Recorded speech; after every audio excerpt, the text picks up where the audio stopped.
Heyo everybody, Haku here with my reaction or read through for the very first chapter, or at least the first part of the first chapter, the prologue, for Magical Girl Racing Project or Mahou Shoujo Ikusei Keikaku Queens. I'm super excited to be getting back to the main story. We just finished episodes 5, which I loved. I really think episodes 5 and the first episodes are two of my favorite volumes. I actually really just like the side stories with all the characters. Some of them are really funny, some are really like heartfelt and emotional and have me like tearing up. And some have like cool fights. Like there's a lot going on in the episodes. I was going to read Peaceful Days before I did this, but it's not fully translated yet, so I'm jumping straight into Queens.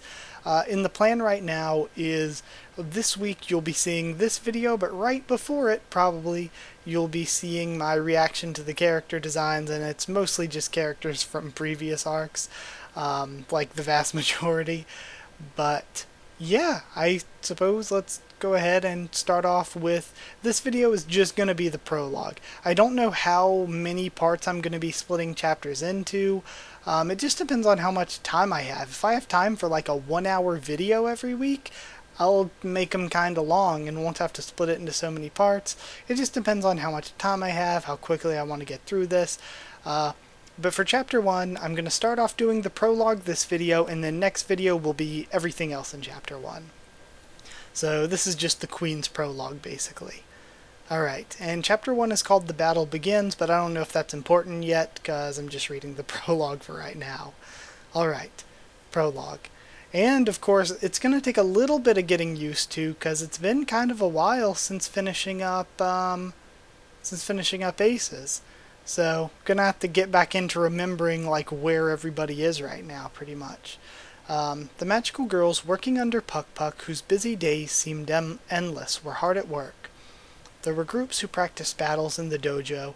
There were groups practicing choral singing in the studio. There were groups carrying large tires and a variety of other objects, and one group who's messing with a broken TV. This was the manifesto of work hard without working hard in action. These magical girls in colorful outfits were working some tasteless and dry jobs, but no one was complaining. Obviously not to their friends, but none of them were even muttering out complaints. They probably didn't even have those thoughts in their heads. They're working for Puk Puck, who was their grand leader, and this wasn't labor, this was joy. What a scary power Puk Puck has. Puk Puck might actually have the scariest power in the series, because you could be totally controlled and not even like have that thought in your head that you've been controlled, you know? You would want it, which is like, it's so scary. These were magical girls carrying loads from warehouses. The items carried in the boxes were valuable works of art or rare magical items. More than just items with simple value, they were items that Puk Puck considered irreplaceable. They carried them off to the front yard and stuffed them by the large trucks that were parked side by side. Some of them were sighing at the wheel, some of them were looking at the warehouse with tears, some of them were biting their lips while leaning on the steering wheel. To these magical girls, the mansion had housed so many memories, arguing about magical girl anime, then making up, the next day being praised for their rare good results in their battle training, eating barbecue and poking their meat at a campfire while sitting around Yggdrasil. And if they ever got too fascinated by Puk Puck's cuteness, she'd call them out, worried about their behavior. Having an emergency evacuation from this mansion of memories, it was natural to have their sentiments be filled up. However, they kept their sentiments inside and continued working, being praised by their colleagues, being patted on the back by their betters. Sometimes they even had Puk Puck's figure in their minds, thinking about how tormented she must have been. But when she talked, she calmly smiled and said, "Yeah, those were some hard times, huh?" And so they boasted to their juniors, "We're in hard times right now, and pledged to make a better future." What they needed now was neither antiques nor combat items, but magical gems. They were gems that mages often use for rituals. That was what's important. To gain even one more of these gems, they had to make themselves disadvantaged and trade for their valuable goods. Since they were large, dazzling, and stored mana, the better they are, the less they can be found. They told merchants, researchers, dilettantes, and moneymakers that they wished to trade, and then purchased some large monitors, then hired more mercenaries. Magical girls who worked for money weren't very suitable choices for the exalted Puk Puck, but beggars can't be choosers. Not to mention, there were mercenary magical girls in the past who became adored with Puk Puck and chose to live in her mansion before. Even if they originally worked for money, when faced with Puk Puck's greatness, love, and care, they can change. According to Puk Puck, people can change, magical girls can change, and the world can change. These magical girls were working hard to make a new world for Puk Puck. However, there were magical girls who didn't think alike. The magical girl who had lost her two sisters, Uluru, was ordered to wait in her room. She wasn't moving, she wasn't working, she didn't even look at anyone. She was just staring. The other magical girls didn't blame her, only looked at her with pity and kindness. Perhaps Premium Sachiko, who chose to run away from home at a time like this, got what's coming to her, but Uluru, she was still an important member of her family. Sometimes the other magical girls would see the three of them, Sarami included, go out to fight enemies with Puk Puck, and it would become a point of jealousy, but seeing Uluru alone like this just made them pity her. So this is interesting, because we don't know if Uluru was going to start questioning how loyal and attached she was to Puk Puck or not because of the events of Aces, and because of what happened to Sarami in the end. And we also don't know what this is going to mean for Ripple and Snow White's relationship, what it's going to mean overall for what's going on with Princess Deluge and her descent into maybe villaindom. There's a lot going on. With W City being the base of the Puck faction, it was the eye of the storm, and their faction had to hold the line. A variety of forces were paying close attention to their trends, and the leader of the faction, Puk Puck herself, knew that. But now, this isn't the time to care about how the other forces saw her. Puk Puck had to reach her goal as soon as possible. She had no more room for grace. Puk Puck herself was working harder than anyone, but she wasn't pained by it. On the contrary, she had her usual smile on that so many people would look at her and go, Lady Puk Puck's working so hard that we need to do all that we can, too. And see, another thing, this volume, the way it's been presented, the way people have talked about it ever since I started reading the light novels, and the way things have built up to it, this feels so climactic. It feels like everything we've read so far has been leading up to at least what happens here. I know this isn't like the final arc, but this is sort of like a big multi-arc finale, you know? Though Puk Puck wasn't trying to increase the morale of her troops, she was working because she had to act at a time like this.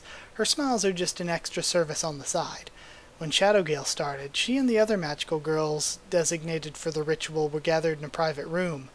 Okay, so we're seeing how she's going to try to do the ritual without Sachiko, since Sachiko's not here anymore. I don't know how she'll do it. So that's why they collected Shadowgale. But that's weird. I thought by the end of Aces, Shadowgale was still... Was Shadowgale still taken by Armor Arlie, I think was her name? Or had Fled gotten her back? And if Fled had gotten her back, why would she be here? Or even if Armor Arlie I thought was working with Deluge, so even... So either way, it's weird. How did Shadowgale end up here? Okay, I'll wait a little longer. You guys too, alrighty? Puk Puck's magical skill can be adjusted in strength for each individual on how much they'll become her friend. If she made her power too strong, she could potentially change the personality and hamper their ability to think, no different than brainwashing. So normally she prefers to simply become friends over time. When they separate from her, the effect gradually diminishes, but she didn't mind, because the friendships she made normally were real to her.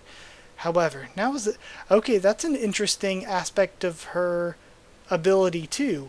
She can make people sort of friendly to her, or make people like listen to her or adore her, want to help her, but at the same time, if the friendships she made were normally real to her, it seems like that's almost a drawback even if it's not necessarily a drawback in the power, a drawback in Puk Puck's personality, and sort of a weakness.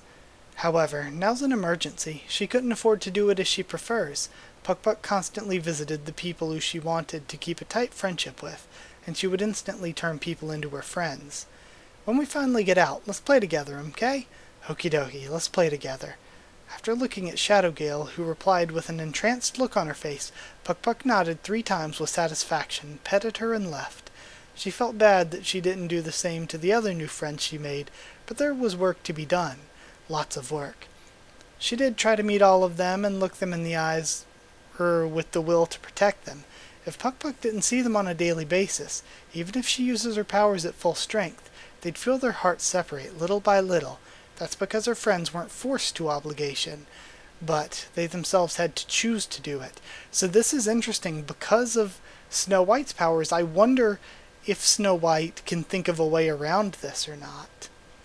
The magical nail artist Ilunail, the magical girl with sharp claws, Beastman Brandia.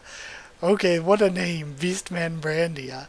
The magical girl who can force patterns on non-living things, Ansardi. And a magical girl who can give machines feelings, Burstis.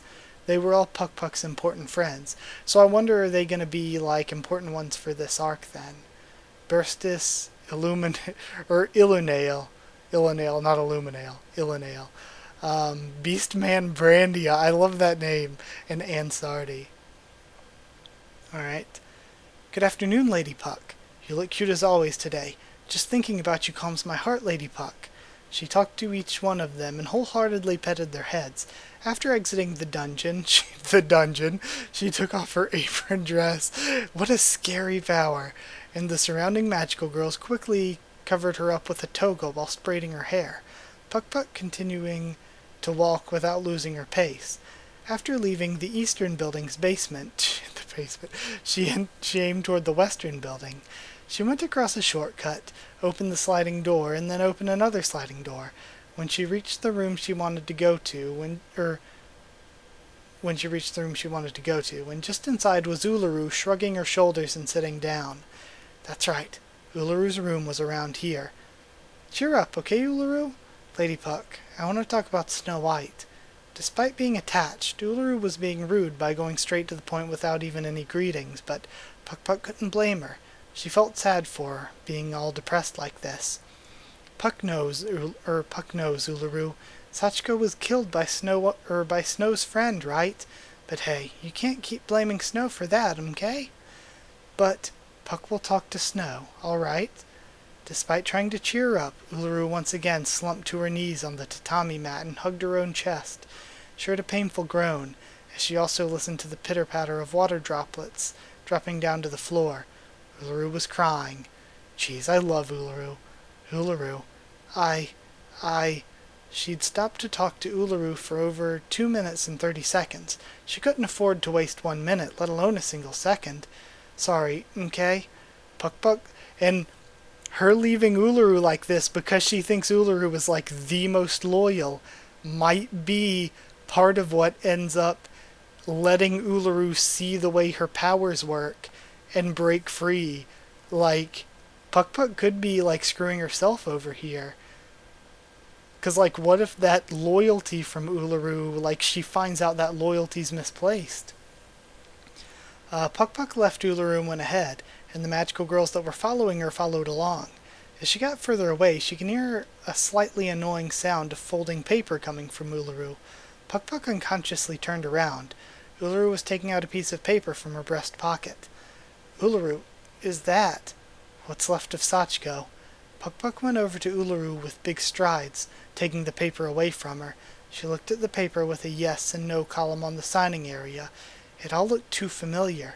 This was the important contract of Premium Sachiko that she needed. You've got it. She managed to leave one out? Lady Puck, now that we have this, oh thank you, Uluru. Uluru had barely even spoken, but Puk Puck's mind was already somewhere else now. And again, I feel like Puck is going to end up turning the most loyal one, Uluru, against her, and that's going to be her downfall. So she, I guess because she has the contract that Uluru saved that she's going to be able to go through with the ritual. Alright, Uluru had barely even spoken, but Puk Puck's mind was already somewhere else now. Premium Sachiko's contract, with that in her hands, the chances of a successful ritual had just skyrocketed. Puk Puck gave the contract to one of her attendant magical girls, and immediately ran off with a quick pace, before turning around after 5 steps. Even though Premium Sachiko's gone, her power is still with us. She lives on in all of our hard work. Yours too, okay, Uluru? Before Uluru could reply, Puk Puck had already walked away. She didn't look back. That's because she had no time to look back. She had to restore the land of magic, and become friends forever with all the magical girls. Soon, she'll be able to kill 2 birds with 1 stone. So is she going to try to, infinite Tsukuyomi her abilities, and, sort of make her magical skill permeate everywhere, so that everyone comes under its effect when they do the ritual to restore the magic energy or whatever? Is it going to make it so that all that magical energy they're restoring, she wants to have her magical skill attached to it, so that all of them fall under her, be friendly to her powers? That's so cool. That's a really good prologue. It makes me excited because not only is this all sort of coming to a climax, but at the same time, we get these hints at things going on with Shadow Gale, but especially with Puk Puck and Uluru, and how Puk Puck is in such a rush to get this sort of ritual done that she might be pushing away Uluru, who she takes for granted as her most loyal supporter, when, because of what she went through in Aces, Uluru might start to see through what Puk Puck is doing. And it's also interesting because so far, Puk Puck, we don't really know that she's evil or anything. She certainly seems sketchy, especially if this is her plan to basically infinite Tsukuyomi it. If this is her plan, it's definitely sketchy, but we don't necessarily know that she's evil yet, so it makes it even more interesting. But yeah, I'm excited to see what this arc has to offer. I'm scared and kind of sad because it's mostly characters we already know, so I know we're probably going to lose some important characters that I really like. But yeah, this was really fun. I'll be back with the actual Chapter 1, and I'm going to do the whole actual Chapter 1 next week. I just wanted to do the design reaction and the prologue this week. But yeah, that's it. Thank you for watching. If you did like the video, comment down there. Tell me what you thought of this prologue and my thoughts and reaction, or whatever you thought about it. Comment down there. Wait, I just said that. Subscribe for more Magical Girl Raising Project, much more on the channel. If you want a link to the Discord server, ask and I'll give you a link. And if you want to help support the channel on Patreon so I can continue to make these videos, it's patreon.com/Haku of the tubes, or a link will be in the description. That's it. Thank you again for watching, and I'll see you all next time.